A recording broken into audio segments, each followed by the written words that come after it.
So followers, let me ask you these three questions. 1, can you feel without rushing? 2, can you dance without trying to predict? And 3, can you trust? Hey guys, it's Steffie right here at the blue sea instead of the blue seat because we're going to talk about the following. We're going to talk about some more following. I love this concept. I love talking about it because over the 13 years that I've been doing this with Bachata-Passion, I've learned so much about it. And I love how we show up on the dance floor reflects how we show up in life as well. So let's talk some more about following. Usually when we talk about following, we talk about doing what the leader is leading, doing what the leader wants us to do, and just that part. But this is only half of the story, right? If not even a little bit less than half.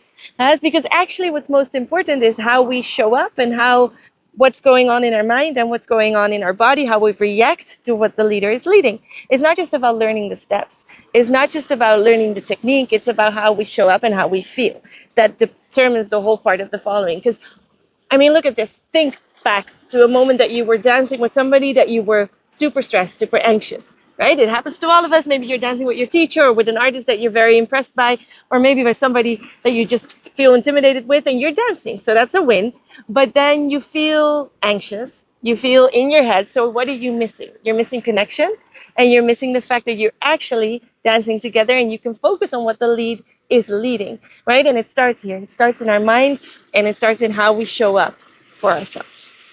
When I first started dancing, I thought that following, being a good follower, just meant doing exactly what they lead. So really focus on learning exactly this and trying to kind of anticipate because I wanted it to go well and I didn't want to make any mistakes. And I was just so focused on how do I become a good follower without any mistakes. But of course, that doesn't exist, right? The dance is a conversation. It's two people, and that's what makes it so amazing. But so that also means that we need to show up for ourselves and make sure that what's happening in our head is part of the whole process of becoming a good follower, right? Because it's not a bad goal to have to become a good follower, but what does it entail to be a good follower? Not just the steps, not just the technique, but really how can I connect with my partner so that I can follow what he's leading and I can actually create a conversation that is not just one-sided.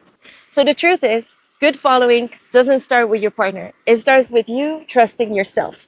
Because if there's no trust in myself and in my own body and being able to follow, then there's no way that we can create a connection and that I can actually let go on the dance floor. So this is the starting point, and this is what we need to create more room for in our classes, in our workshops, and in just our daily practice. So followers, let me ask you these three questions. And the coming dances, I want you to think of these three questions and be honest with yourself. 1, can you feel without rushing? 2, can you dance without trying to predict? So can you wait? Can you dare to wait? And 3, can you trust that you'll feel the right thing when you don't know what's coming?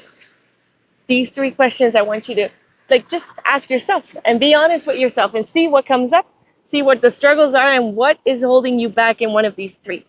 Please share it with me in the comments because I look forward to this conversation. If you don't feel comfortable sharing it in the comments because it's too open, send me a DM because I'd love to hear from you and love to hear more about these conversations. Like I said, it took me more than 10 years to get to this point that I'm open to share all my insecurities with you and also be more open with myself in, oh, this is what's happening and this is what's triggering. So yes, let's make sure that you don't have to take more than 10 years for this. Let's connect. So let me close with this. With our first episode of this amazing location, I want you to remember that following, whether on the dance floor or in real life, isn't about giving up your power. It's about your vulnerability to trust, to co-create, to listen, and actually just be in the moment and letting go. Yes? So thank you for listening. Thank you for joining me at this amazing location and for helping me share my thoughts. Look forward to all your response and let's connect.